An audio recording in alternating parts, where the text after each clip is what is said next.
만삭이 뭐 대수라고. 얻는 일이나 해. 시어머니는 그렇게 말하며 호미를 건넸습니다. 출산이 임박한 며느리가 뙤약볕 아래 쓰러지는 건 어쩌면 예정된 일이었죠. 그 위험한 순간 마을 입구에 최고급 차 한 대가 급정거했습니다. 뒷문을 박차고 나온 백발의 노인이 논두렁을 가로질러 달려왔습니다. 넥타이도 풀어진 채로 그는 속삭이듯 오열했습니다. 드디어 찾았다. 여러분, 구독과 좋아요 부탁드려요. 박지음이 처음 이 집 문턱을 넘던 날 윤말수는 웃지 않았습니다. 반기지도 않았습니다. 그냥 마당 가운데 서서 며느리를 위아래로 훑어봤는데 그 눈빛이 며느리를 맞이하는 눈빛도 손님을 살피는 눈빛도 아니었습니다. 새로 들인 일꾼을 가늠하는 눈빛이었어요. 손을 봤습니다. 팔뚝을 봤습니다. 어깨를 봤습니다. 그러고는 짧게 한마디 했죠. 몸은 튼튼하겠네. 칭찬인지 품평인지 알 수 없는 그 말이 지음이 이 집에서 시어머니에게 받은 첫 번째 인사였습니다. 지음은 그 자리에서 고개를 숙이며 잘 부탁드립니다라고 했고 윤말수는 이미 등을 돌리고 있었습니다. 지음은 충청도 작은 읍내 출신이었습니다. 아버지는 지음이 중학교 2학년 때 위암으로 세상을 떠났고 그 뒤로 어머니 혼자 식당 주방 일을 하며 딸을 키웠습니다. 넉넉하지는 않았지만 굶은 적도 없었고 지음은 그 좁은 살림 안에서 조용하고 단단하게 자랐습니다. 말이 많지 않았고 불만이 있어도 내색을 잘하지 않았습니다. 어머니가 힘들어 보이는 날이면 먼저 설거지를 하고 밥상을 차리고 아무렇지 않은 척 웃었습니다. 참는 걸 미덕으로 알고 자란 아이였습니다. 그게 이 집에서는 독이 됐습니다. 참아도 된다고 아무도 말해주지 않았는데 지음 스스로 참아도 된다고 믿어버렸으니까요. 남편 한재원은 나쁜 사람이 아니었습니다. 목소리가 크지 않았고 싸움을 피하는 사람이었으며 지음에게 다정하게 굴려고 노력하는 편이었습니다. 퇴근길에 지음이 좋아하는 호떡을 사온다거나 발이 붓는다는 말에 파스를 챙겨온다거나 하는 식이었죠. 그런 재원이었지만 단 한 가지 어머니 앞에서만큼은 완전히 다른 사람이 됐습니다. 윤말순이 입을 열면 재원은 고개를 숙였습니다. 반박하는 일이 없었고 이 일을 다는 일도 없었습니다. 어머니 말이 이 집의 법이었고 그 법을 바꾸려는 시도 자체를 재원은 해본 적이 없었습니다. 지음은 결혼하고 석 달쯤 지나서야 그 구조를 완전히 이해했습니다. 그리고 그 순간부터 이 결혼이 자신이 생각했던 것과는 다른 모양이라는 걸 받아들이기 시작했습니다. 윤말순이 이렇게 된 데에는 이유가 있었습니다. 재원이 16살 되던 해 여름 남편이 트럭에 치여 그 자리에서 숨졌습니다. 논두렁 길을 걸어가다 중심을 잃은 화물차에 그대로 치인 것이었는데 사고 소식을 들은 윤말순이 현장에 도착했을 때 남편은 이미 차갑게 식어 있었습니다. 보험도 없었습니다. 빚이 조금 있었고 논밭이 조금 있었고 16살짜리 아들 하나가 있었습니다. 윤말수는 울 틈도 없이 일을 시작했습니다. 새벽부터 나가 밭을 일궜고 장을 보고 밥을 짓고 아들 학비를 댔습니다. 그 세월이 10년이 넘게 이어졌습니다. 그 시간이 윤말순을 단단하게 만들었지만 동시에 뾰족하게도 만들었습니다. 힘들면 버티면 된다. 몸이 고되면 고될수록 강해진다. 가만히 앉아서 쉬는 건 사치다. 그 믿음이 뼛속까지 새겨진 여자가 됐습니다. 그리고 그 믿음은 이 집에 들어온 며느리에게도 그대로 적용됐습니다.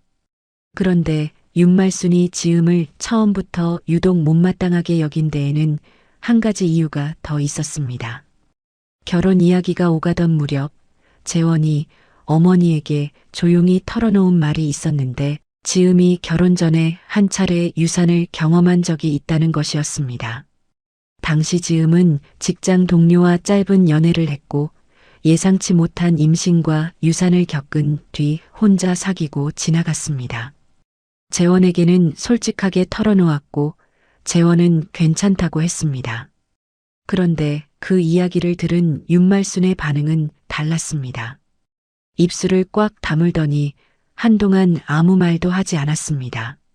그 침묵 속에 이미 판단이 끝나 있었습니다. 몸이 약한 여자다. 손자를 제대로 낳아줄 수 있을지 모르겠다는 불안이 그날부터 윤말순 마음속에 자리를 잡았고 그 불안은 시간이 지날수록 이상한 방향으로 굳어져 갔습니다. 가만히 두면 몸이 더 약해진다. 임산부도 움직여야 순산한다. 내가 재원이를 밭에서 낳다시피 했는데 재원이가 이렇게 멀쩡하지 않냐? 윤말순의 논리는 그랬습니다. 틀린 말이었지만 윤말순은 한 번도 그게 틀렸다고 생각해 본 적이 없었습니다. 오히려 며느리가 아프다고 할수록 더 움직이게 했고 쉬겠다고 하면 나약하다고 눈총을 줬습니다. 그 왜곡된 믿음이 며느리의 만삭 몸에 고스란히 쌓여가고 있었습니다. 지음의 하루는 해가 뜨기도 전에 시작됐습니다. 새벽 5시면 눈을 뜨고 세수도 제대로 못한 채 부엌으로 갔습니다. 밥을 짓고 된장국을 끓이고 반찬을 데웠습니다. 시어머니 상을 먼저 차리고 남편 상을 차리고 자신은 그들이 다 먹고 난 뒤 식은 밥을 먹었습니다. 설거지를 하고 빨래를 돌리고 마당을 쓸고 오전이 넘어가면 밭으로 나갔습니다. 임신 초기엔 입덧이 심해 몇 번이나 밭고랑에서 구역질을 했습니다. 속이 울렁거려 허리를 잡고 주저앉을 때도 윤말순은 본 척도 하지 않았습니다. 나도 그랬어. 다 그런 거야. 그 말 한마디면 끝이었습니다. 지음은 말없이 입을 닫고 다시 허리를 숙였습니다. 그게 이 집에서 지음이 배운 방식이었습니다. 배가 불러올수록 몸은 점점 버거워졌지만 일은 줄지 않았습니다. 오히려 여름이 다가오면서 밭일이 늘었습니다. 고추를 따고 잡초를 뽑고 비가 오면 빗속에서 비닐을 덮었습니다. 임신 5개월을 넘기면서 허리 통증이 시작됐고 자다가 다리에 쥐가 내려 깨는 날이 잦아졌습니다. 발목은 손가락으로 누르면 자국이 남을 만큼 퉁퉁 부어 있었습니다. 신발이 발에 들어가지 않아 낡은 슬리퍼를 질질 끌고 다녔고 계단을 오를 때마다 숨이 차올랐습니다. 남편 재원은 퇴근하면 피곤하다며 일찍 잠자리에 들었습니다. 지음은 그 옆에 누워 천장을 보며 뱃속 아이가 발길질하는 걸 느꼈습니다. 말해봐야 달라질 게 없다는 걸 이미 알고 있었기 때문에 아무 말도 하지 않았습니다. 그 시절 지음을 버티게 한 건 딱 하나였습니다. 밤마다 배에 손을 얹으면 느껴지는 그 작은 움직임이었습니다. 발길질 한 번, 꿈틀거림 한 번, 그게 전부였지만 그걸로 충분했습니다. 이 아이만은 이 집 공기에 물들지 않게 키우겠다는 막연한 다짐이 지음의 하루를 붙들었습니다. 그래서 다음 날 아침에도 일어났고 밥을 짓고 밭에 나갔습니다. 지치지 않아서가 아니었습니다. 지쳐도 멈출 수가 없었던 것입니다.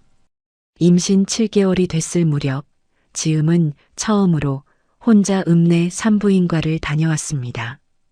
의사는 지음의 배를 살피더니 표정이 굳었습니다. 태아 위치가 조금 불안정하고 지음의 혈압도 높은 편이라며 당장 무리한 활동을 줄이고 충분히 쉬어야 한다고 했습니다.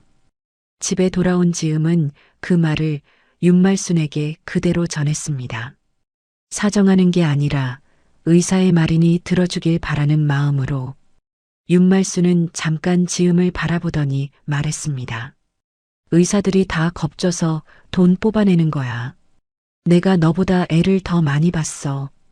재원은 그 자리에 있었지만 입을 열지 않았습니다. 지음은 더 말하지 않았습니다. 그날 밤 이불을 뒤집어 쓰고 소리 없이 울었습니다. 억울해서가 아니었습니다. 무서워서였습니다. 뱃속 아이가 무서웠고 제 몸이 무서웠고 이 집에서 자신이 철저히 혼자라는 사실이 뼛속까지 무서웠습니다. 그리고 그 무서움은 출산 예정일이 가까워질수록 점점 더 짙어지고 있었습니다. 임신 8개월이 넘어서면서 지음의 몸은 눈에 띄게 달라졌습니다. 발목은 손가락으로 꾹 누르면 자국이 오래도록 남을 만큼 부어 있었고 밤마다 다리에 쥐가 내려 잠을 제대로 자지 못하는 날이 이어졌습니다. 배가 워낙 커지다 보니 신발끈을 혼자 묶는 것조차 어려웠고 계단 하나를 오를 때마다 숨이 턱까지 차올랐습니다. 아침에 세수를 하려고 세면대 앞에 서면 배가 차가운 도기에 닿는 게 느껴졌고 밥상 앞에 앉으면 배가 상에 걸렸습니다. 몸이 보내는 신호는 분명했습니다. 쉬어야 한다고, 이제는 멈춰야 한다고. 그런데 이 집에서 그 신호를 알아채는 사람은 단 한 명도 없었습니다. 윤말수는 그 무렵부터 지음을 더 바짝 붙들기 시작했습니다. 이유는 단순했습니다. 수확철이 다가오고 있었습니다. 여름 내내 햇빛을 받고 익어온 고추들이 밭가득 빨갛게 물들기 시작했고 제때 따지 않으면 꼭지가 물러 상품 가치가 없어진다고 했습니다. 윤말순 혼자 감당하기엔 밭이 너무 넓었고 마을 사람들도 저마다 자기 밭일에 바빴습니다. 품삯을 줘가며 일손을 부를 형편도 못 됐습니다. 남편 없이 혼자 이 밭을 지켜온 세월이 10년이 넘었고 그 10년 동안 윤말순이 의지할 수 있는 건 오직 자기 몸뿐이었습니다. 그런데 이제 며느리가 생겼습니다. 그 며느리가 만삭이라는 사실은 윤말순의 눈에 충분한 이유가 되지 못했습니다. 지음은 아침 8시면 밭에 나갔습니다. 낡은 밀짚 모자를 눌러쓰고 헐렁한 인부복 위에 앞치마를 두르고 고무신을 신었습니다. 고추밭 고랑 사이에 쪼그려 앉으면 무릎이 배를 눌렀습니다. 배가 눌릴 때마다 아이가 움직이는 게 느껴졌는데 마치 좁다고 항의하는 것 같았습니다. 조금만 무리해도 배가 돌처럼 단단하게 뭉치는 느낌이 왔고 그럴 때마다 지음은 잠깐 허리를 펴고 숨을 골랐습니다. 등 뒤로 땀이 흘렀습니다. 뙤약볕이 모자를 뚫고 머리 위로 쏟아지는 것 같았습니다. 눈을 가늘게 뜨고 밭끄트머리를 바라보면 아직 한참이 남아 있었습니다. 지음은 다시 손을 뻗었습니다. 멈추면 시어머니 눈총이 날아왔습니다. 왜 거기서 멍하니 서 있어? 손 안 움직여? 그 말이 떨어지기 전에 먼저 움직이는 것이 이 집에서 지음이 터득한 생존 방식이었습니다. 그 즈음, 지음의 친정어머니가 한번 다녀갔습니다. 딸이 배가 많이 불렀다는 말에 부랴부랴 버스를 타고 올라온 것이었는데 마을 입구에서부터 반 쪽으로 걸어오다가 고추밭 사이에 쪼그리고 앉아 일하는 딸을 발견하고 그 자리에서 굳어버렸습니다. 허리도 제대로 못 펴는 딸이 만삭의 배를 안고 흙바닥에 무릎을 꿇고 있었습니다. 햇볕에 그을린 목덜미, 땀에 젖은 인부복, 부어오른 손등. 친정어머니는 그 모습을 보는 순간 가슴이 내려앉았다고 나중에 말했습니다. 달려가 딸의 팔을 잡아 일으키면서 손이 떨렸다고 했습니다. 친정어머니는 참지 못하고 윤말순에게 조심스럽게 말을 꺼냈습니다. 사돈어른, 지음이 몸이 많이 무거운데 좀 쉬게 해주시면 안 되겠냐고, 출산이 얼마 안 남았는데 무리하면 위험할 수도 있다고. 윤말순은 그 말을 듣더니 피식 웃었습니다. 사돈, 나도 밭에서 일하다 재원이 나왔어요. 움직여야 순산해요. 가만히 누워있으면 애가 굳는다고요. 친정어머니는 더 말을 잇지 못했습니다. 목소리를 높이면 딸이 나중에 더 힘들어질 거라는 걸 알고 있었으니까요. 그냥 지음 손을 꼭 쥐었습니다. 지음은 웃으며 괜찮다고 했습니다. 어머니가 더 걱정할까봐 억지로 만들어낸 웃음이었습니다. 친정 어머니는 저녁을 먹고 마지막 버스를 타고 돌아갔는데 그 버스 안에서 손수건을 꺼내 눈을 닦았다고 했습니다. 딸이 괜찮다고 했지만 괜찮지 않다는 걸 어미가 몰랐을 리 없었습니다. 재원은 이 모든 것을 알고 있었습니다. 모른 척한 게 아니라 알면서 눈을 감은 것이었습니다. 퇴근길에 지음이 좋아하는 찰떡을 사오거나 주말에 대신 밭에 나가 1시간쯤 일을 거들거나 그런 소소한 방식으로 미안함을 표현하려 했습니다. 그런데 정작 중요한 순간 어머니 앞에서 그만 시키세요라는 말 한마디를 끝끝내 하지 못했습니다. 어릴 때부터 그랬습니다. 아버지가 갑자기 세상을 떠난 뒤 혼자서 모든 것을 감당하며 자신을 키워낸 어머니를 거스른다는 것이 재원에게는 배신처럼 느껴졌습니다. 어머니가 틀렸다는 걸 알면서도 그 틀림을 지적하는 순간 무언가 무너질 것 같은 두려움이 있었습니다. 그 두려움이 어른이 된 뒤에도 재원의 발목을 잡고 있었습니다. 지음은 그 사실을 이미 알고 있었습니다. 그래서 더 서러웠습니다. 나쁜 사람이라서 외면하는 게 아니라 겁쟁이라서 모른 척하는 거라는 걸 알았으니까요. 아기가 없는 방관이 때로는 아기보다 더 깊이 사람을 상처 입힌다는 것을 지음은 이 결혼 생활을 통해 온몸으로 배우고 있었습니다.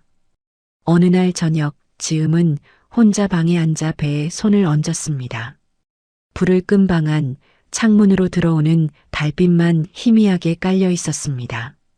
아이가 발길질을 했습니다. 세차고 힘차게.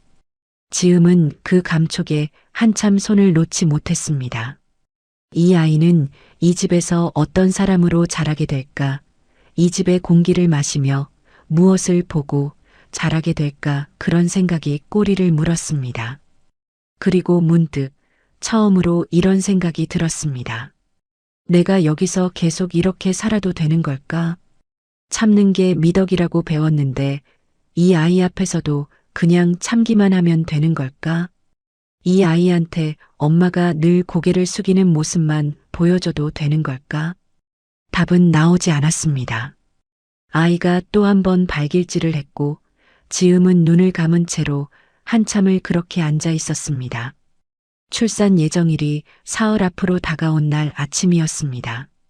지음은 새벽부터 허리가 당기는 느낌에 잠을 설쳤습니다. 배가 간헐적으로 뭉치는 느낌도 있었고 속이 조금 메스꺼웠습니다. 평소와 다른 느낌이었지만 지음은 대수롭지 않게 여기려 했습니다. 그냥 몸이 무거워서 그런가 보다, 날이 더워서 그런가 보다 스스로를 다독이며 밥을 지었습니다. 윤말순이 아침을 먹고 나서 말했습니다. 오늘 밥 끄트머리 쪽 잡초 좀 뽑아야 해. 비 오기 전에 해놔야 된다고. 지음은 숟가락을 내려놓았습니다. 재원은 이미 출근한 뒤였습니다. 윤말순의 눈빛은 지음이 당연히 나갈 거라는 걸 전제하고 있었습니다. 지음은 천천히 일어나 앞치마를 들었습니다. 그날 아침 지음의 손이 미세하게 떨리고 있었다는 걸 아무도 알아채지 못했습니다. 밭에 나간 지 1시간쯤 됐을 때였습니다. 지음은 허리를 펴려다 멈칫했습니다. 아랫배에서 낯선 통증이 밀려오고 있었습니다. 배가 뭉치는 느낌이 아니었습니다. 더 깊은 곳에서 더 강하게 올라오는 통증이었습니다. 지음은 숨을 참았습니다. 괜찮을 거라고, 조금 있으면 지나갈 거라고 스스로에게 말했습니다. 그런데 통증은 지나가지 않았습니다. 파도처럼 밀려왔다가 잠시 물러나더니 더 강하게 다시 밀려왔습니다. 지음의 무릎이 흙바닥에 닿았습니다. 손이 고랑을 짚었습니다. 눈앞이 하얗게 번졌습니다. 떼약볕이 머리 위로 쏟아졌고 고추밭 특유의 매콤하고 비릿한 냄새가 코를 찔렀습니다. 그리고 그게 마지막이었습니다. 지음은 그 자리에서 옆으로 쓰러졌고 만삭의 몸이 고랑 사이 흙바닥에 그대로 눕혀졌습니다. 뜨거운 흙 냄새가 코끝에 닿는 게 마지막으로 느껴진 감각이었습니다. 그 순간 마을 입구 쪽 먼지 나는 길 위로 검은 세단 한 대가 빠르게 달려오고 있었다는 걸 밭 안에 있던 그 누구도 아직 알지 못했습니다. 사흘 전이었습니다. 지음이 밭에서 쓰러지기 사흘 전, 이 마을에 처음 보는 얼굴이 나타났습니다. 마을 사람들은 처음엔 그냥 지나치는 외지인이려니 했습니다. 충청도 이 작은 마을에 외지 사람이 오는 일이 아주 없지는 않았으니까요. 가끔 농약회사 영업사원이 오기도 했고 면사무소에서 조사 나오는 공무원이 오기도 했습니다. 그런데 이 사람은 달랐습니다. 깔끔하게 다려진 셔츠에 반듯한 구두를 신고 있었고 손에는 서류 봉투를 들고 있었습니다. 마을 정자 앞에 서서 지나가는 어르신들에게 말을 걸었는데 목소리가 낮고 조심스러웠습니다. 이 마을의 박지음 씨라고 결혼해서 사시는 분 혹시 아십니까? 마을 어르신들은 고개를 갸웃했습니다. 지음을 모르는 사람은 없었지만 저런 차림의 외지 사람이 지음을 찾는다는 게 낯설었습니다. 한 어르신이 한재원이 집 며느리 말하는 거요? 하고 되물었고 그 남자는 조용히 고개를 끄덕였습니다. 그러더니 더 이상 말을 잇지 않고 마을 어귀 쪽에 세워둔 차로 돌아갔습니다. 검은 세단이었습니다. 번호판이 서울이었습니다. 마을 어르신 몇 분이 그 뒷모습을 보며 수군거렸습니다. 저 사람이 왜 지음이를 찾는 거냐고, 지음이가 뭔 일이 있는 거냐고. 그 수군거림은 그날 저녁 윤말순의 귀에도 들어갔습니다. 윤말순은 그 이야기를 듣자마자 눈빛이 달라졌습니다.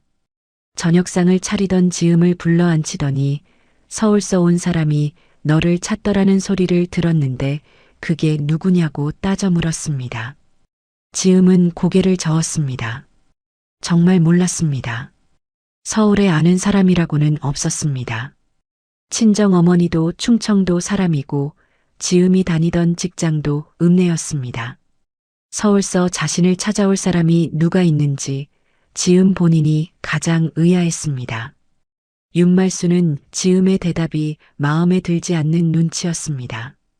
뭔가를 숨기는 거 아니냐는 눈빛으로 한참을 바라보다가 결국 아무 말 없이 자리를 떴습니다. 그날 밤 지음은 이불 속에서 생각했습니다. 나를 찾는 사람이 누굴까?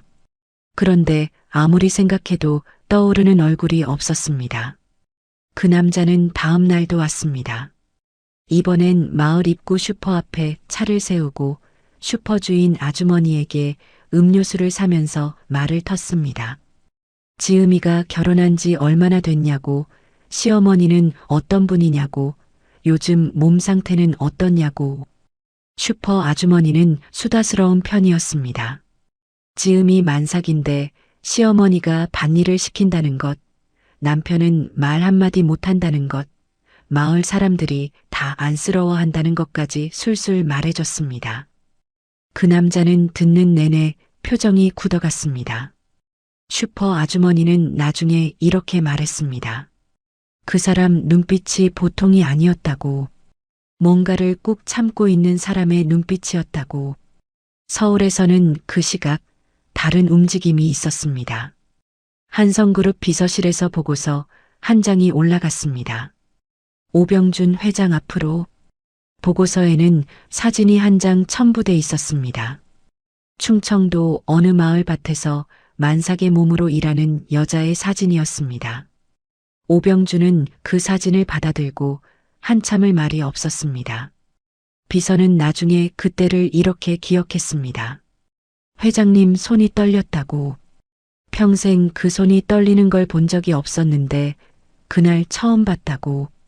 오병준은 보고서를 덮더니 낮은 목소리로 말했습니다. 언제 출산이래?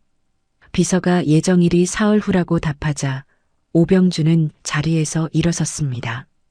그게 전부였습니다. 더 이상 아무 지시도 없었고 아무 설명도 없었습니다. 오병준이 지음을 찾기 시작한 건 2년 전이었습니다. 정확히는 그보다 더 오래됐지만 본격적으로 사람을 쓴 건 2년 전부터였습니다. 계기는 어머니였습니다. 80이 넘어 건강이 급격히 나빠진 어머니 오정순이 어느 날 아들을 불러앉혔습니다. 그리고 평생 꺼내지 못했던 말을 꺼냈습니다. 오래전 내가 낳은 아이, 그 아이를 입양 보낸 게 내가 한 일이라고. 당시 22살이던 오병준이 사랑했던 여자와의 사이에서 딸이 태어났는데 오정순이 나서서 그 아이를 입양 보냈다고 했습니다. 아들 앞길 막을 수 없다는 이유였습니다. 집안도 없고 돈도 없는 22살짜리가 아이까지 떠안으면 평생 가난을 못 벗어난다는 논리였습니다. 오병준은 그 말을 듣는 순간 숨이 막혔습니다. 딸이 있었다는 걸 몰랐던 게 아니었습니다. 당시 여자친구가 임신했다는 걸 알았고 그 뒤에 연락이 끊겼을 때 막연히 이상하다는 생각은 했습니다. 그런데 어머니가 나서서 아이를 처리했다는 걸 그때는 몰랐습니다. 알고 보니 어머니는 그 여자에게 돈을 쥐어주고 아이를 포기하게 했고 아이는 곧바로 다른 집에 입양됐습니다. 그 여자는 몇 년 뒤 병으로 세상을 떠났고 아이는 충청도 어딘가에서 박씨성을 가진 부부에게 자랐습니다. 오병준은 그날 어머니 방에서 나와 자기 방에 들어가 문을 잠갔습니다. 그리고 그 안에서 어떤 소리도 내지 않고 밤을 새웠습니다. 다음 날 아침 그가 비서실에 내린 첫 번째 지시가 딸을 찾으라는 것이었습니다. 2년이 걸렸습니다. 입양 기록이 오래됐고 중간에 양부도 사망의 서류가 엉켜 있었습니다. 그러다 마침내 찾아낸 이름이 박지음이었습니다. 충청도 어느 농촌 마을 시댁에서 만삭의 몸으로 살고 있다는 것까지 확인됐을 때 오병준은 처음에는 안도했습니다. 살아있다는 것, 그것만으로도 다행이었습니다. 그런데 비서가 추가로 올린 보고 만삭인데도 밭일을 하고 있다는 그 보고를 받는 순간 안도는 산산이 부서졌습니다. 자신이 찾아낸 딸이 바로 그 순간 뙤약볕 아래 흙바닥에 무릎을 꿇고 있었습니다. 그 사진 한 장이 60이 넘은 남자를 무너뜨렸습니다. 마을에 내려온 비서는 사흘째 되는 날 저녁 오병준에게 전화를 했습니다. 내일 모레가 출산 예정일이라는 것, 오늘도 오전 내내 밭에서 일했다는 것, 몸 상태가 좋지 않아 보인다는 것을 보고했습니다. 오병준은 전화를 끊고 잠시 창밖을 바라봤습니다. 서울 도심의 불빛이 가득했습니다. 그 불빛 아래 어딘가 자신의 피를 나눈 딸이 만삭의 몸으로 오늘 밤을 버티고 있었습니다. 오병준은 외투를 집어들었습니다. 비서도 수행원도 아무것도 기다리지 않았습니다. 혼자 엘리베이터를 탔고 혼자 주차장으로 내려갔습니다. 기사에게 충청도로 가자고 했습니다. 그 밤 한성그룹 회장이 운전기사 하나만 데리고 서울을 빠져나갔습니다. 그리고 다음 날 아침 그 검은 세단이 마을 입구에 도착했을 때 밭에서는 이미 지음이 쓰러지고 있었습니다. 지음이 쓰러진 건 오전 10시가 조금 넘었을 때였습니다. 밭고랑 사이 흙바닥에 옆으로 누운 채 만삭의 배를 안고 의식을 잃었습니다. 윤말순이 그 모습을 발견한 건 한참 뒤였습니다. 마당에서 빨래를 걷다가 밭 쪽이 너무 조용하다 싶어 나가봤더니 며느리가 고추밭 고랑 사이에 쓰러져 있었습니다. 윤말순은 처음엔 그 자리에 굳어버렸습니다. 그러다 정신을 차리고 달려가 지음의 어깨를 흔들었는데 지음은 반응이 없었습니다. 얼굴이 창백했고 입술이 바짝 말라 있었습니다. 이마에 손을 대보니 체온이 느껴지긴 했지만 평소와 달리 축 늘어진 몸이 너무 무거웠습니다. 윤말수는 그제야 목소리를 높였습니다. 누구 없어요. 사람 좀 와봐요. 그 소리가 마을 안쪽까지 울려 퍼졌습니다. 마을 사람 두어 명이 달려왔고 누군가가 119에 신고했습니다. 구급차가 오기까지 15분쯤 걸렸습니다. 그 15분 동안 윤말수는 며느리 곁에 쭈그리고 앉아 있었습니다. 아무 말도 하지 않았습니다. 아까까지 밭일을 시킨 사람이 맞나 싶을 만큼 윤말순의 얼굴에서 핏기가 가셨습니다. 마을 어르신 한 분이 옆에서 혀를 찼습니다. 말순 씨, 만삭 몸을 밭에 세우면 어떡해요? 윤말순은 대꾸하지 않았습니다. 그냥 며느리의 손을 잡고 있었습니다. 그 손이 떨리고 있었는지 아니면 차가웠는지 나중에 윤말순은 기억하지 못했다고 했습니다. 구급대원들이 도착해 지음을 들것에 실었습니다. 활력 징후를 체크하면서 임산부예요? 하고 물었고 윤말순이 출산 예정일이 내일이라고 하자 구급대원들의 움직임이 빨라졌습니다. 들것이 구급차에 실리는 걸 보면서 윤말순은 처음으로 다리가 풀리는 느낌을 받았습니다. 뒤따라 구급차에 올라타면서 손이 부들부들 떨렸습니다. 평생 흔들리지 않는다고 자부하며 살아온 여자였는데 그날 그 구급차 안에서 윤말순은 작아졌습니다. 재원에게는 직장으로 연락이 갔습니다.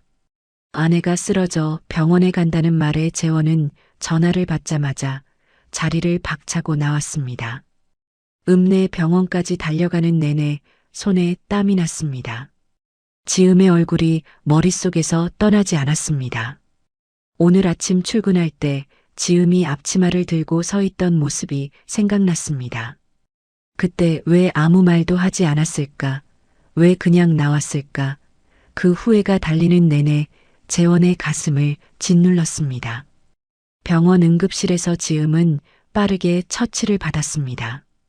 탈수와 과로로 인한 실신이었고 태아는 다행히 심박이 안정적이었습니다. 의사는 즉시 입원을 결정하며 말했습니다.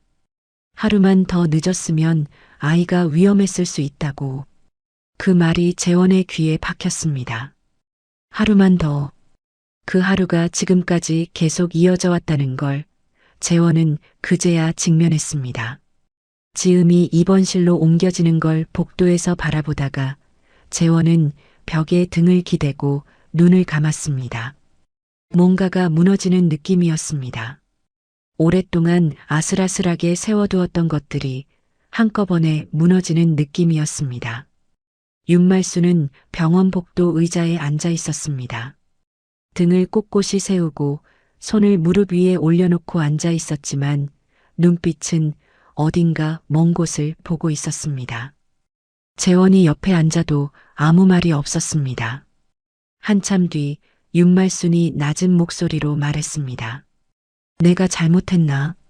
질문이 아니었습니다. 혼잣말이었습니다. 재원은 그 말을 듣고 어머니를 바라봤지만 아무 대답도 하지 못했습니다. 어머니가 잘못했다고 말하면 어머니가 무너질 것 같았고 아니라고 말하면 자신이 거짓말쟁이가 될 것 같았습니다. 그 사이에서 재원은 또 침묵을 선택했습니다. 그게 이 모자의 오랜 방식이었습니다.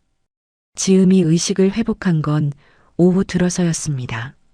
눈을 떴을 때 천장이 보였고 코에서 산소 튜브의 차가운 감촉이 느껴졌습니다. 배에 손을 얹었습니다. 아이가 움직였습니다.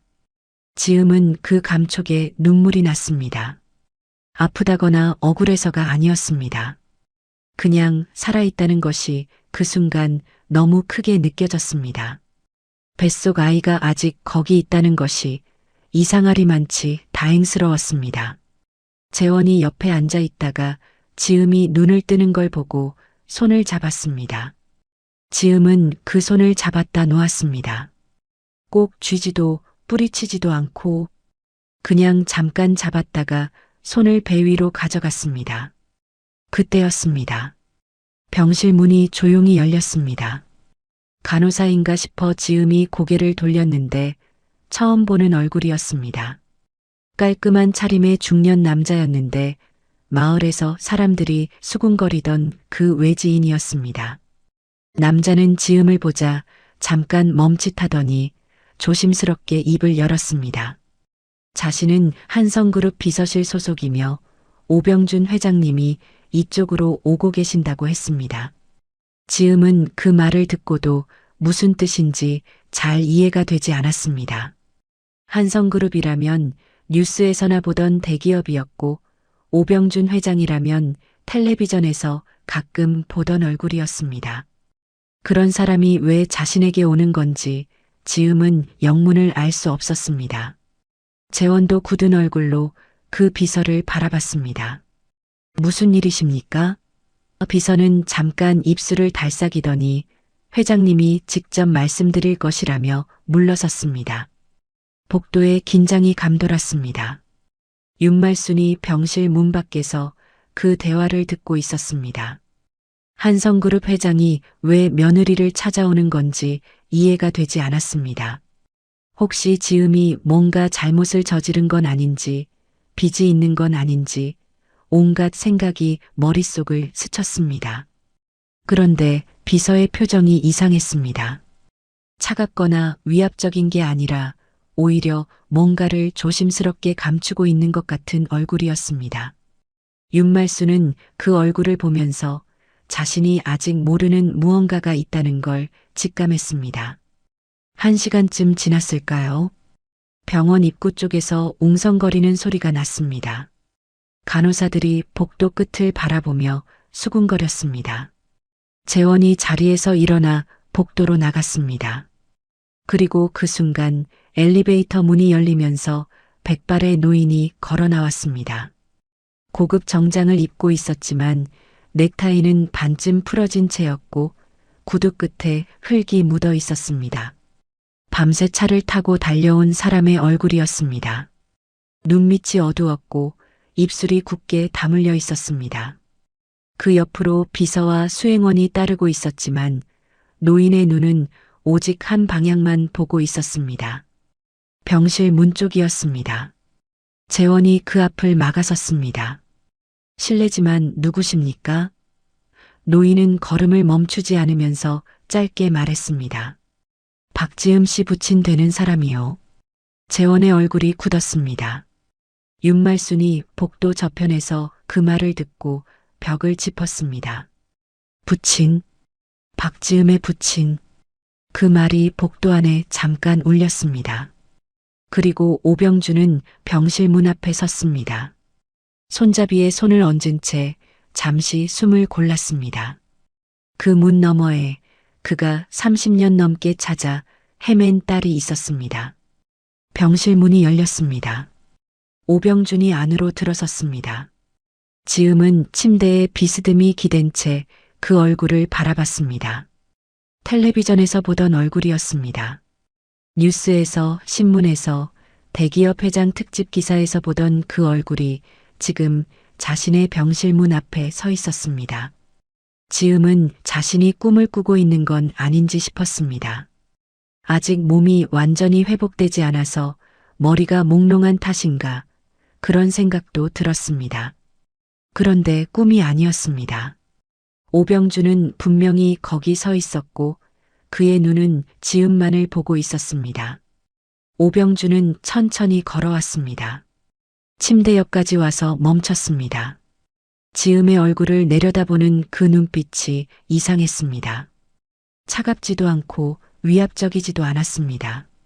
뭔가를 꾹 참고 있는 사람의 눈빛이었습니다. 눈 언저리가 붉었습니다. 밤새 차를 타고 달려온 흔적이 얼굴 곳곳에 남아 있었는데 그럼에도 눈빛만큼은 흔들리지 않으려 애쓰는 것 같았습니다. 지음은 그 눈빛을 보면서 묘한 느낌이 들었습니다. 저 사람이 왜 저런 눈으로 나를 보는 걸까? 저 눈빛은 낯선 사람을 보는 눈빛이 아닌데 그 생각이 드는 순간 오병준의 눈에서 눈물이 흘렀습니다. 소리는 없었습니다. 그냥 눈물이 흘렀습니다. 60이 넘은 남자의 눈에서 주르륵 오병준은 그걸 닦지도 않았습니다. 그냥 지음을 바라보며 서 있었습니다. 그러다 천천히 무릎을 꿇었습니다. 병실 바닥에 고급 정장 바지를 입은 채로 지음은 그 모습에 숨이 멎는 것 같았습니다. 재원이 문 앞에서 굳어 있었고 복도에서 상황을 지켜보던 윤말순도 입을 막았습니다. 오병준이 낮고 떨리는 목소리로 말했습니다. 지음아, 아버지야. 그 말이 병실 안에 울렸습니다. 지음은 아무 말도 하지 못했습니다. 눈만 크게 뜨고 그를 바라봤습니다. 아버지. 그 단어가 자신에게 하는 말인지 실감이 나지 않았습니다. 오병준은 떨리는 손으로 지음의 손을 잡으려다 멈칫했습니다. 허락도 없이 잡으면 안 된다는 걸 아는 것 같았습니다. 그 손이 허공에서 잠깐 머물렀습니다. 지음은 그 손을 보다가 천천히 자신의 손을 내밀었습니다. 반가워서가 아니었습니다. 그냥 저 손이 떨리고 있다는 게 느껴졌기 때문이었습니다. 오병준은 지음의 손을 두 손으로 감쌌습니다. 그리고 그 자리에서 어깨를 들썩이며 울었습니다. 소리를 참으려 했지만 참지 못했습니다. 63세 재벌 회장이 병원 바닥에 무릎을 꿇고 만삭 며느리의 손을 잡고 어린아이처럼 울었습니다. 재원은 그 장면을 보고 뒤로 물러서야 했습니다. 윤말수는 복도 벽에 등을 기댔습니다. 무슨 말을 해야 할지, 어디로 가야 할지 아무것도 몰랐습니다. 오병준이 진정을 찾은 건 한참 뒤였습니다. 눈물을 닦고 숨을 고르고 지음의 눈을 바라봤습니다. 그리고 천천히 말을 꺼냈습니다. 오래전 이야기를, 지음이 태어나기도 전의 이야기를, 22살의 자신이 사랑했던 여자 이야기를, 그 여자가 아이를 가졌다는 걸 알았을 때의 이야기를, 그리고 어느 날 갑자기 연락이 끊겼고 나중에서야 어머니가 그 모든 걸 처리했다는 걸 알게 됐다는 이야기를. 목소리가 여러 번 끊겼습니다. 말을 잇다가 멈추고 숨을 고르다가 다시 이었습니다. 지음은 그 이야기를 들으면서 아무 표정도 짓지 않으려 했습니다. 그런데 자꾸 눈이 뜨거워졌습니다. 이 남자가 거짓말을 하고 있는 것 같지 않았습니다. 그 떨리는 목소리가, 그 붉어진 눈이 거짓으로 만들어지는 것 같지 않았습니다. 지음이 자란 박씨 집안은 아버지가 일찍 돌아가신 집이었습니다. 어머니 혼자 지음을 키웠고 지음은 어릴 때부터 자신이 어딘가 다르다는 막연한 느낌을 갖고 자랐습니다.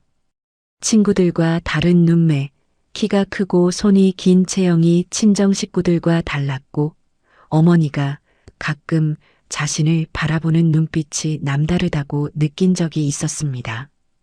그런데 어머니가 돌아가시기 전에 아무 말도 하지 않았기 때문에 지음은 그냥 자신의 착각이려니 했습니다. 그게 착각이 아니었다는 걸 이제야 알게 됐습니다.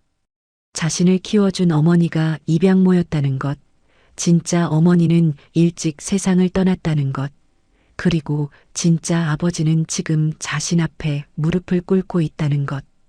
그 모든 것이 한꺼번에 쏟아졌습니다. 지음은 한참 말이 없었습니다. 오병준도 더 이상 말을 하지 않았습니다. 병실 안이 조용했습니다. 창문 너머로 병원 주차장 소리가 희미하게 들렸고 복도에서 간호사들이 지나가는 소리가 났습니다. 지음은 천장을 바라봤습니다. 뱃속 아이가 발길질을 했습니다. 그 감촉에 지음의 눈에서 눈물이 흘렀습니다. 소리 없이 그냥 흘렀습니다. 아이가 또 한 번 움직였습니다. 마치 괜찮다고 말하는 것처럼. 지음은 배에 손을 얹었습니다. 이 아이는 태어나기도 전에 이미 외할아버지가 생겼습니다. 그것도 대한민국 굴지의 재벌 회장이. 지음은 그 생각이 들자 피식 웃음이 났습니다. 울다가 웃음이 난 건지 웃다가 눈물이 난 건지 알 수 없었습니다. 그때 복도 쪽이 소란스러워졌습니다. 재원이 문 밖으로 나가 있다가 들어오면서 말했습니다. 어머니가 쓰러질 것 같다고. 윤말순이 복도 의자에 주저앉아 얼굴이 하얗게 질려 있다고. 오병준의 비서가 부축하고 있다고 했습니다. 지음은 그 말을 듣고 잠깐 눈을 감았습니다. 방금 전까지 자신 앞에서 울던 남자가 친부라는 사실도, 자신이 입양됐다는 사실도 아직 완전히 소화가 되지 않은 상태였습니다.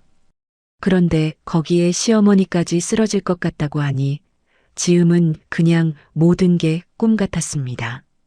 지금 내가 있는 이 병실이 현실이 맞는지, 오늘이 정말 오늘인지 싶을 만큼 모든 것이 비현실적이었습니다. 오병준은 지음의 손을 한 번 더 꼭 쥐었다가 놓았습니다. 오늘은 이만 나가겠다고, 지금은 쉬어야 한다고 했습니다. 그러면서 일어서려다 다시 지음을 내려다봤습니다. 미안하다. 그 두 마디가 전부였습니다. 설명도 없고 변명도 없었습니다. 그냥 미안하다는 말이었습니다.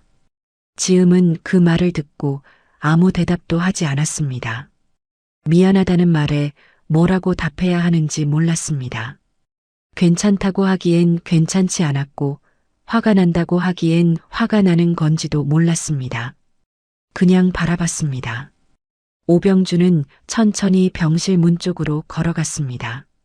문을 나서기 직전 한 번 더 뒤를 돌아봤습니다. 지음과 눈이 마주쳤습니다. 그 눈빛에 30년이 들어 있었습니다. 문이 닫혔습니다. 지음은 그 닫힌 문을 한참 바라봤습니다. 그리고 배에 얹은 손에 힘을 줬습니다. 아이가 또 움직였습니다. 지음은 눈을 감았습니다. 내일 이 아이가 세상에 나오면 이 아이는 어떤 세상으로 나오는 걸까? 그 생각이 가슴 한켠을 조용히 눌렀고, 복도에서는 윤말순이 처음으로 소리내어 울고 있었습니다. 그날 밤 병원은 이상하리만치 조용했습니다. 오병준은 병원 근처 숙소를 잡아 머물렀고, 재원은 지음 곁에서 밤을 새웠습니다. 윤말순은 집으로 돌아갔습니다. 비서가 차로 바래다 주겠다고 했지만 거절했습니다. 마을 버스를 타고 혼자 돌아갔습니다. 버스 안에서 윤말순은 창밖을 내내 바라봤습니다. 논이 지나가고 밭이 지나가고 어두운 시골길이 지나갔습니다. 자신이 평생 살아온 풍경이었는데 그날 밤은 그 풍경이 낯설었습니다. 집에 돌아와 불도 켜지 않고 마루에 앉았습니다. 한참을 그렇게 앉아 있었습니다. 무릎 위에 올려놓은 손이 반일로 거칠어진 손이었습니다. 그 손을 내려다보다가 윤말순은 처음으로 이런 생각을 했습니다. 나는 내가 옳다고 믿었는데 내가 옳았던 게 맞는 건가? 다음 날 아침 지음은 진통이 시작됐습니다. 이른 새벽부터 간격이 좁아지기 시작했고 의료진이 빠르게 움직였습니다. 재원은 복도에서 기다렸습니다. 손을 비비고 자리에 앉았다가 일어섰다가를 반복했습니다. 오병준은 연락을 받고 아침 일찍 병원에 도착했습니다. 복도 끝 의자에 앉아 눈을 감고 있었습니다. 재원과 오병준은 같은 복도에서 몇 시간을 기다렸습니다. 두 사람 사이에 말은 없었습니다.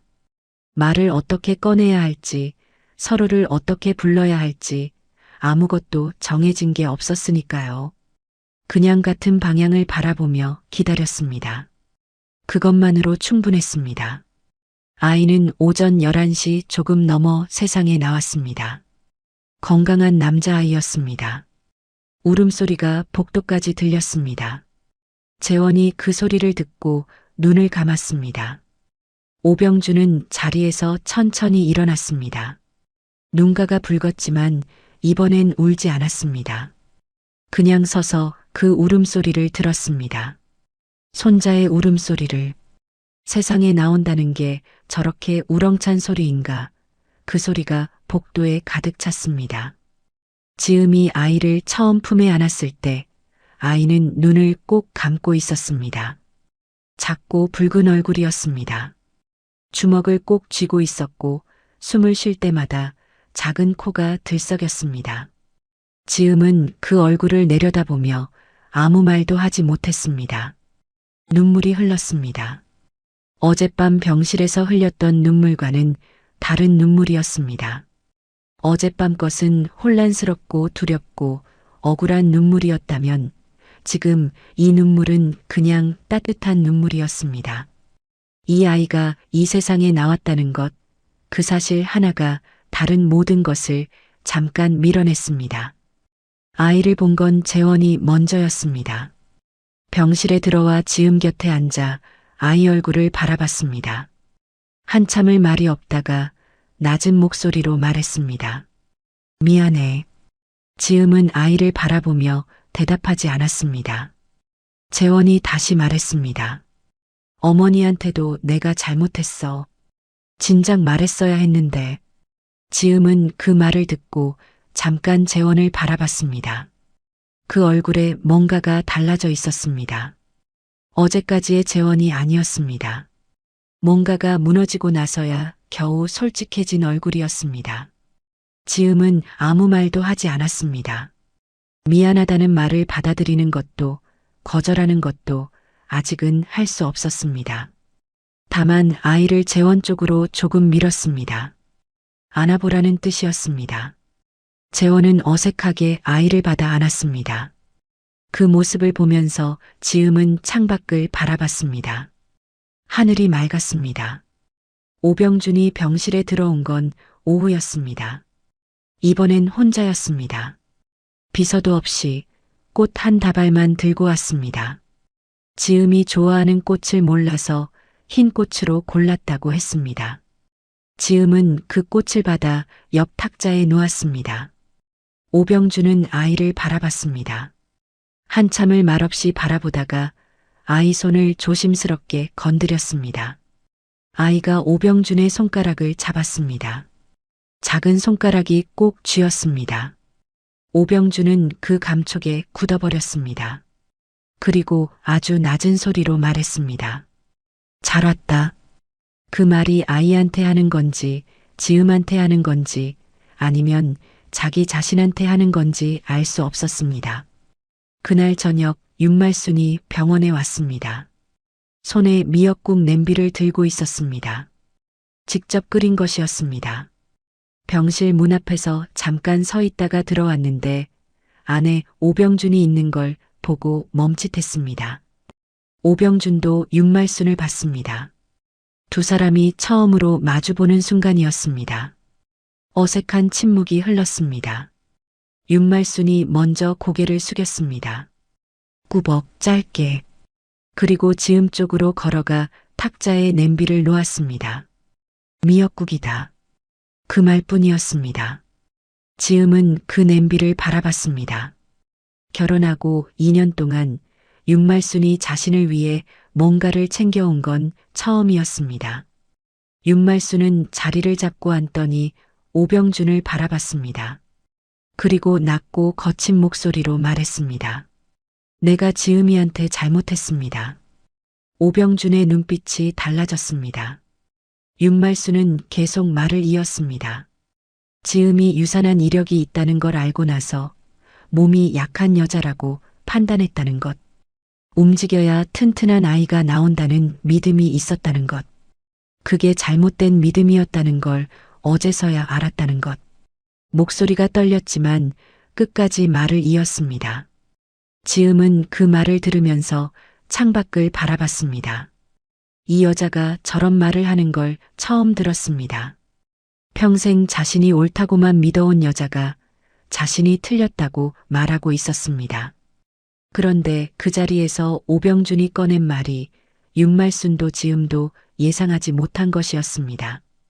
오병준은 잠깐 말을 고르더니 사실 자신도 오래전에 딸한테 잘못을 저질렀다고 했습니다. 딸을 지키지 못한 아버지였다고. 그 이야기를 꺼내면서 오병준은 처음으로 어머니 오정순의 이름을 입에 올렸습니다. 자신의 어머니가 당시 딸을 입양 보내는데 결정적인 역할을 했다는 것, 그걸 수십 년이 지나서야 알게 됐다는 것.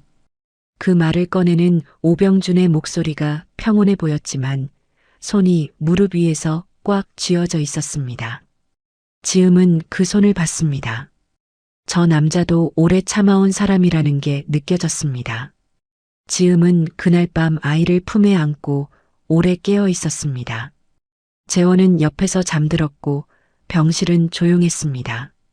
지음은 천장을 바라보며 오늘 하루를 되감았습니다. 아이가 태어났고 아버지가 생겼고 시어머니가 처음으로 고개를 숙였습니다. 그 세 가지가 같은 날 일어났습니다. 지음은 그게 믿기지 않았습니다. 이 집 며느리로 들어와 2년 동안 쌓아온 서러움이 오늘 하루 안에 전부 뒤집힌 것 같았습니다. 그런데 뒤집혔다고 해서 그게 다 사라지는 건 아니었습니다. 서러웠던 날들은 여전히 몸 안에 남아 있었습니다. 다만 그 위에 오늘 이 아이의 따뜻한 무게가 얹혔습니다. 지음은 아이의 이마에 입을 맞췄습니다. 아이가 작은 소리를 냈습니다. 그 소리에 지음이 웃었습니다. 그런데 그 웃음이 채 가시기도 전에 간호사가 병실 문을 열고 들어와 조용히 말했습니다. 오병준 회장님, 어머니께서 위독하시다는 연락이 왔다고. 오병준이 급히 서울로 올라가셨다고. 지음은 그 말을 듣고 잠깐 굳었습니다. 어머니, 오병준의 어머니, 자신의 할머니가 될 사람이, 아직 얼굴도 모르는 그 사람이 위독하다는 말이 이상하게 가슴을 눌렀습니다. 오병준이 서울로 올라간 뒤 병원은 다시 조용해졌습니다. 지음은 산후 회복을 위해 며칠을 더 입원해 있었습니다. 아이는 건강했고 지음의 몸도 빠르게 안정을 찾아갔습니다. 재원은 반차를 내가며 병원에 들렀고 윤말수는 매일 아침 반찬을 바꿔가며 도시락을 싸왔습니다. 말이 없는 사람이라 별다른 표현은 없었지만 도시락 뚜껑을 열면 지음이 좋아하는 콩나물 무침이 항상 한 칸을 차지하고 있었습니다. 지음은 그걸 보면서 아무 말도 하지 않았습니다.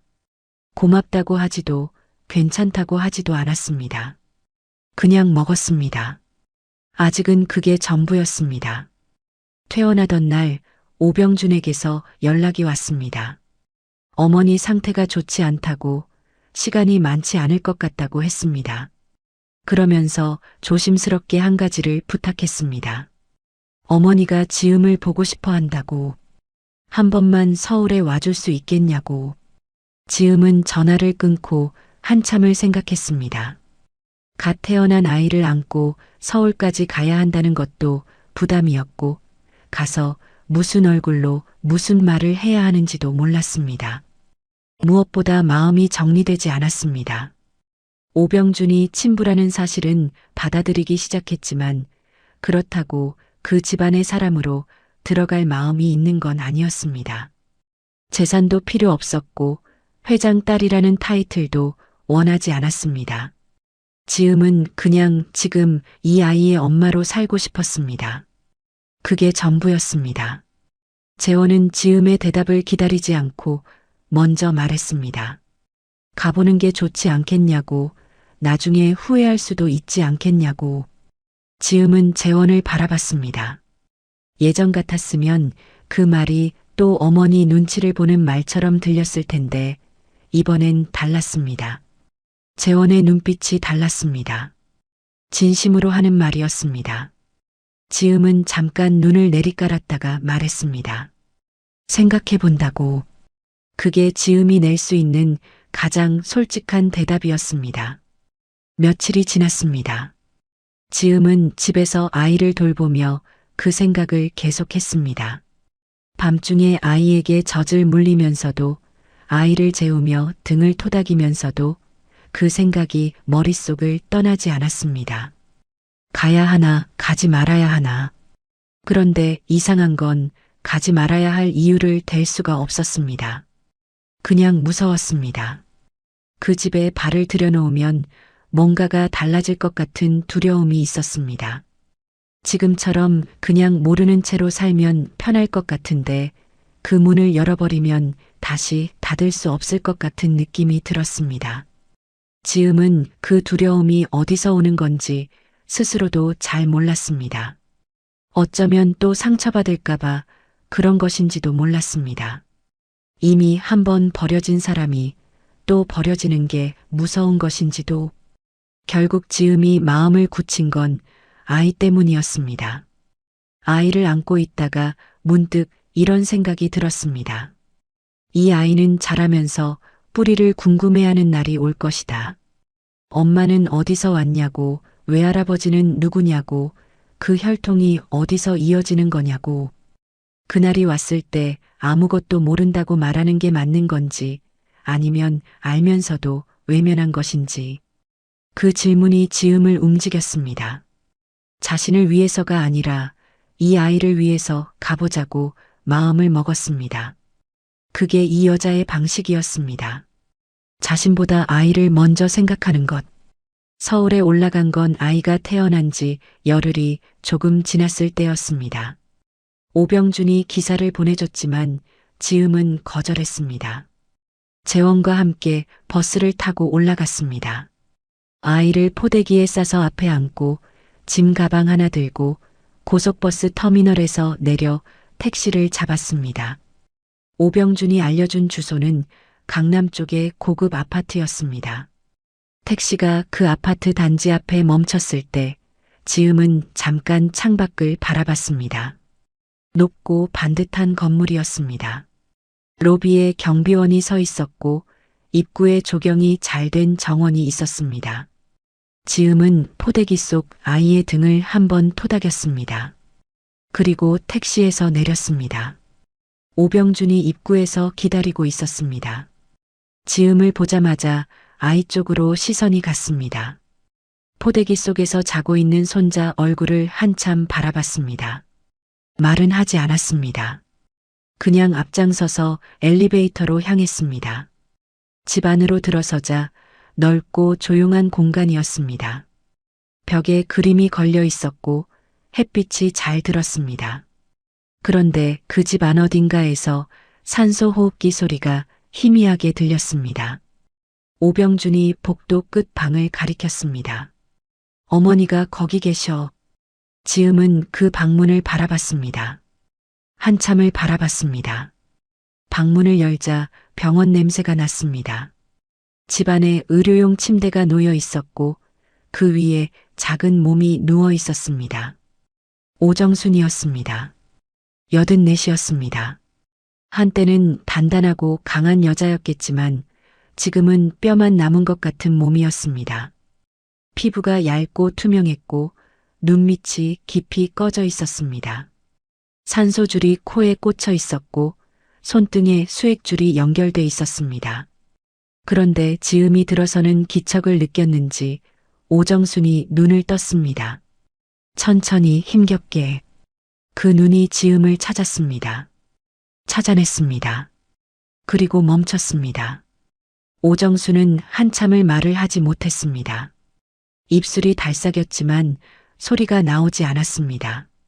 지음은 그 곁으로 천천히 다가가 의자에 앉았습니다. 포대기 속 아이가 잠에서 깨어 작은 소리를 냈습니다. 오정순의 눈이 아이 쪽으로 움직였습니다. 그 눈에 눈물이 고였습니다. 말라버린 것 같은 몸에서 어떻게 저 눈물이 나오는 건지 싶을 만큼 눈물이 고였습니다. 오병준이 방문 앞에 서서 바라봤습니다. 재원은 복도에서 기다렸습니다. 오정순이 가느다란 목소리로 말했습니다. 왔구나. 그게 전부였습니다. 그 두 글자에 얼마나 많은 것이 들어있는지 그 방 안에 있던 사람이라면 느낄 수 있었습니다. 지음은 아무 말도 하지 않았습니다. 그냥 그 눈을 바라봤습니다. 오정순이 떨리는 손을 들었습니다. 지음 쪽으로. 지음은 그 손을 잡았습니다. 뼈가 느껴지는 손이었습니다. 차가웠습니다. 그런데 그 손이 지음의 손을 꼭 쥐었습니다. 힘이 없는 사람이 낼 수 있는 최대한의 힘으로. 오정수는 천천히 말을 이었습니다. 숨이 짧아서 한 문장을 다 말하지 못하고 끊겼다가 숨을 고르고 다시 이었습니다. 오래전에 내가 결정을 했다고, 내 아버지한테도 알리지 않고 내가 결정을 했다고, 그때는 그게 맞는 줄 알았다고, 아들 앞날을 위한 거라고 믿었다고, 그런데 세월이 지나고 보니 그게 아니었다고, 아들 앞날이 아니라 그냥 내가 두려웠던 거라고, 가난한 아들이 아이까지 떠안으면 내가 감당할 수 없을 것 같아서 그냥 내 편한 대로 결정한 거다고. 목소리가 여러 번 끊겼습니다. 지음은 그 손을 잡은 채 듣고 있었습니다. 오병준은 방문 앞에서 눈을 감았습니다. 오정순이 마지막으로 말했습니다. 미안하다. 진심으로 미안하다. 그 말이 끝나고 오정순은 눈을 감았습니다. 탈진한 것 같았습니다. 그 짧은 말 몇 마디를 하는데 온 힘을 다 쓴 것 같았습니다. 숨소리가 가늘어졌습니다. 지음은 그 손을 놓지 않았습니다. 한참을 그렇게 앉아 있었습니다. 오정순의 손이 차가웠고 창문 너머로 오후 햇살이 비스듬히 들어왔습니다. 지음은 눈물이 나는지 안 나는지도 몰랐습니다. 그냥 멍하니 그 손을 잡고 있었습니다. 이 여자가 자신의 할머니라는 것, 이 여자가 결정 하나로 자신의 삶이 바뀌었다는 것, 그 모든 것이 지금 이 차가운 손 안에 들어 있었습니다. 지음이 그 방에서 나온 건 한참 뒤였습니다. 복도에서 재원이 기다리고 있었습니다. 지음의 얼굴을 보더니 아무 말도 하지 않고 옆에 섰습니다. 오병준은 거실에서 창밖을 바라보고 있었습니다. 지음이 그 곁에 가서 섰습니다. 오병준이 말했습니다. 앞으로 어떻게 하고 싶은지, 뭘 원하는지 지음이 결정하는 대로 따르겠다고. 재산도, 이름도 아무것도 강요하지 않겠다고. 그냥 딸로 알고 살겠다고. 그 말을 듣고 지음은 잠깐 눈을 내리깔았습니다. 그리고 말했습니다. 재산은 필요 없다고, 회장 딸 소리도 듣고 싶지 않다고, 단 하나만 원한다고. 오병준이 지음을 바라봤습니다. 지음이 말했습니다. 할머니 곁에 있을 시간이요. 그 말이 거실 안에 조용히 울렸습니다. 오병준의 눈이 흔들렸습니다. 그리고 그 옆 방문이 열리면서 오연주가 나왔습니다. 오병준의 딸 지음과는 이복자매가 되는 사람이었습니다. 오연주는 지음을 바라봤습니다. 처음엔 차가운 눈빛이었습니다. 그런데 지음의 말을 들었는지 그 눈빛이 조금씩 달라지고 있었습니다. 오연주는 처음부터 지음의 존재를 알고 있었습니다. 오병준이 딸을 찾는다는 걸 2년 전부터 알고 있었습니다. 비서실에서 움직인다는 걸 알았고 아버지가 밤마다 오래된 서류를 들여다본다는 것도 알았습니다. 그런데 오연주는 그 2년 동안 단 한 번도 아버지에게 그 이야기를 꺼내지 않았습니다. 모른 척했습니다. 아버지가 찾는 사람이 나타나면 자신의 자리가 달라질 것 같았습니다. 아버지의 시선이, 아버지의 마음이 지금껏 당연하게 자신을 향하고 있던 것들이 나뉠 것 같았습니다. 그게 두려웠습니다. 38살 먹은 어른이 그런 두려움을 안고 2년을 버텼습니다. 지음이 나타났을 때 오연주의 첫 반응은 경계였습니다. 지음이 어떤 사람인지, 무엇을 원하는지, 얼마나 욕심이 있는 사람인지 가늠하려 했습니다. 충청도 시골 며느리가 갑자기 재벌 회장의 딸이 됐을 때 그 사람이 얌전히 물러서는 경우는 드물다는 걸 오연주는 경험으로 알고 있었습니다.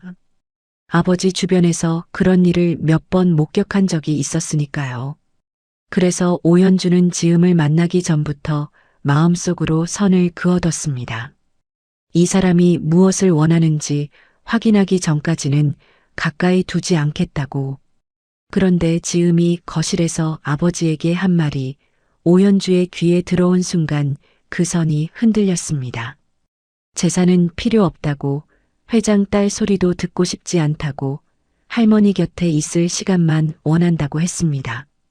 오연주는 그 말을 방문 뒤에서 들었습니다. 처음엔 연기일 수도 있다고 생각했습니다. 첫 만남에서 저런 말을 하는 게 오히려 계산적인 것일 수도 있다고. 그런데 지음의 목소리가 계산적이지 않았습니다. 떨지도 않았고 과하지도 않았습니다. 그냥 담담했습니다. 오래 생각하고 나온 말이 아니라 그게 진심이라서 나온 말처럼 들렸습니다. 오연주는 그 목소리를 들으면서 자신도 모르게 손잡이를 잡고 문을 열었습니다. 거실에 나왔을 때 지음이 오연주를 바라봤습니다. 피하지 않았습니다. 겁먹지도 않았습니다. 그냥 바라봤습니다. 오연주는 그 눈빛에서 뭔가를 읽었습니다. 기대가 없는 눈빛이었습니다. 잘 봐달라거나 받아달라거나 그런 요청이 없는 눈빛이었습니다. 그냥 있는 그대로의 눈빛이었습니다. 오연주는 그게 오히려 당황스러웠습니다. 자신이 준비한 경계가 맞닿을 상대가 없는 것 같았습니다. 오연주는 소파에 앉았습니다. 지음도 맞은편에 앉았습니다. 아이가 포대기 속에서 작은 소리를 냈습니다. 오연주의 시선이 자연스럽게 아이 쪽으로 갔습니다. 몇 살이에요? 오연주가 물었습니다. 아이한테 하는 말이었는지 지음한테 하는 말이었는지 애매했습니다. 지음이 대답했습니다. 태어난 지 열흘 됐다고. 오연주는 잠깐 입술을 달싹이다가 말했습니다. 이름은요? 지음이 말했습니다. 아직 못 지었다고. 오연주는 그 말을 듣고 잠깐 아이를 바라봤습니다. 그리고 뜬금없이 말했습니다. 우리 아버지 함자에 쓰는 글자가 준자예요. 혹시 그거 쓰면 어떠세요? 지음은 그 말을 듣고 잠깐 오연주를 바라봤습니다. 오연주는 시선을 피했습니다. 자신이 왜 저런 말을 했는지 스스로도 모르는 것 같았습니다. 지음은 아무 대답도 하지 않았습니다. 그냥 아이의 이마를 손가락으로 살짝 건드렸습니다. 그 침묵이 거절이 아니라는 걸 오연주는 느낄 수 있었습니다. 그날 저녁 오연주는 오정순의 방에 들어갔습니다. 어머니가 자고 있었습니다. 오연주는 그 곁에 앉아 오래 있었습니다. 그 방에서 오연주가 무슨 생각을 했는지는 아무도 몰랐습니다. 나중에 오연주가 지음에게 직접 말한 것은 딱 하나였습니다. 어머니가 지음을 보고 나서 처음으로 편안한 얼굴로 잠들었다고. 그 말이 전부였습니다. 지음은 그 말을 듣고 고개를 끄덕였습니다. 더 이상의 설명은 필요 없었습니다. 오정수는 지음이 서울을 다녀간 지 사흘 뒤에 세상을 떠났습니다. 이른 새벽 조용히 눈을 감았습니다. 오병준이 곁에 있었고 오연주가 손을 잡고 있었습니다. 지음에게는 오병준이 직접 전화를 했습니다. 목소리가 차분했습니다. 차분하게 유지하려고 애쓰는 목소리였습니다. 지음은 전화를 받고 잠깐 눈을 감았습니다. 그리고 갔다 오겠다고 했습니다. 장례식장에. 재원이 옆에서 듣고 있었습니다. 장례식장은 서울 시내 대형 병원 안에 있었습니다. 크고 조용한 곳이었습니다. 지음이 아이를 안고 들어서자 조문객들이 힐끔 바라봤습니다. 누군지 알 수 없는 얼굴이었으니까요. 오병준은 영정 앞에 서 있다가 지음을 보고 천천히 다가왔습니다. 말은 하지 않았습니다. 그냥 잠깐 지음의 어깨를 건드렸다가 뗐습니다. 그게 전부였지만 그걸로 충분했습니다. 지음은 영정 앞에 섰습니다. 오정순의 사진이었습니다. 젊은 시절 사진인지 눈빛이 강하고 단단한 얼굴이었습니다. 지음은 그 사진을 바라봤습니다. 병실에서 봤던 84세 여인 얼굴이 아니라 이 강한 눈빛의 사람이 그 결정을 내렸다는 게 실감났습니다. 그리고 동시에 그 강한 사람이 마지막에 손을 내밀었다는 것도. 지음은 절을 했습니다. 2번, 천천히. 그게 화해인지 용서인지 그냥 작별인지 지음 스스로도 몰랐습니다. 다만 그 자리에 서는 것이 맞다는 건 알았습니다. 도망치지 않는 것이 맞다는 건 알았습니다. 포대기 속 아이가 또 작은 소리를 냈습니다. 장례식장에 어울리지 않는 작고 생생한 소리였습니다. 몇몇 조문객이 그쪽을 바라봤습니다. 지음은 아이의 등을 토닥였습니다. 새 생명과 마지막 작별이 같은 공간 안에 있었습니다. 삶이 참 묘하다는 생각이 들었습니다. 오연주는 장례식 내내 지음 곁에 있었습니다.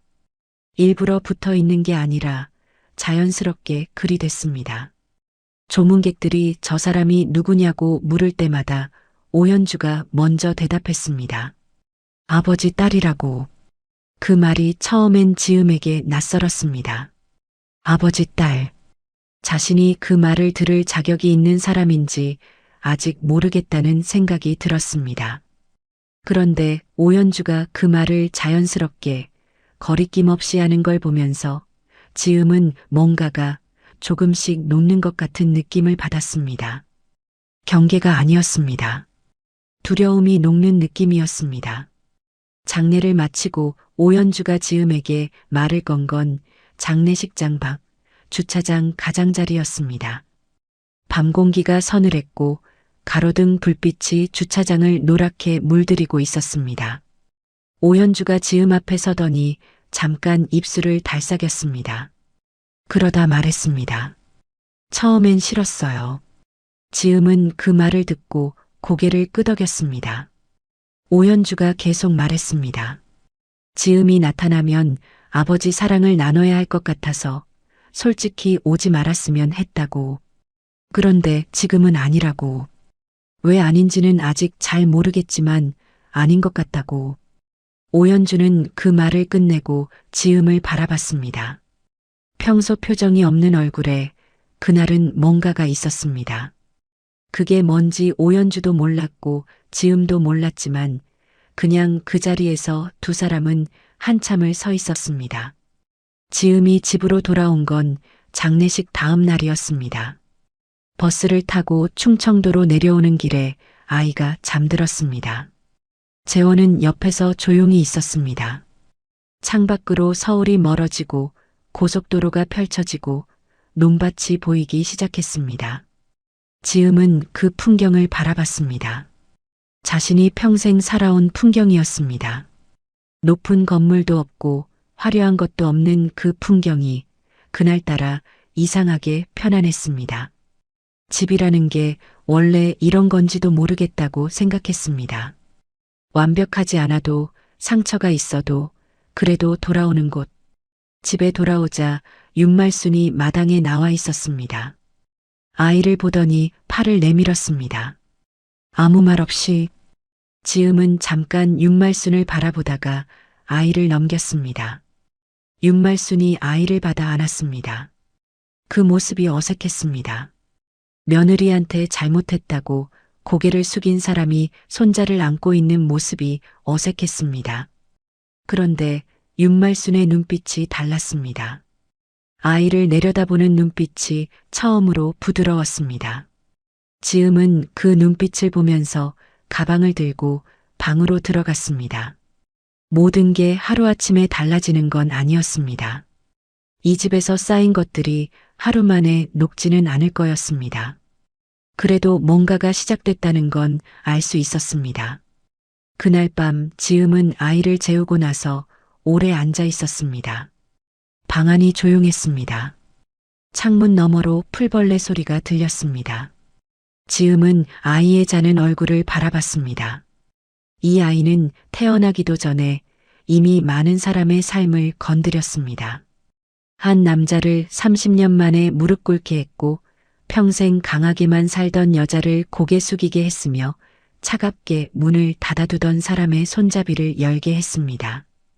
이 작은 것이 아무것도 모르는 채로 그냥 세상에 나왔다는 것만으로 지음은 그 생각을 하다가 피식 웃었습니다. 사람 일이라는 게 참 알 수 없다는 생각이 들었습니다. 출산 하루 전날 밭에서 쓰러지지 않았다면 그 순간 검은 세단이 마을 입구에 들어오지 않았다면 이 모든 것이 이렇게 빠르게 뒤집히지는 않았을 겁니다. 그게 운인지 필연인지 아니면 그냥 삶이 원래 그런 것인지 지음은 몰랐습니다. 다만 한 가지는 알았습니다. 참는 것과 견디는 것은 다르다는 것. 참는 건 그냥 누르는 것이고 견디는 건 그 안에서 뭔가를 만들어내는 것이라는 것. 지음은 2년 동안 참아왔다고 생각했는데 어쩌면 견뎌온 것인지도 몰랐습니다. 그 견딤 끝에 이 아이가 있었고 이 아이 덕분에 문들이 열렸습니다. 지음은 아이의 손을 살짝 잡았습니다. 아이가 잠결에 손가락을 오므렸습니다. 꼭 쥐었습니다. 지음은 그 손을 바라보다가 눈을 감았습니다. 내일도 이 집에서 아침이 올 것입니다.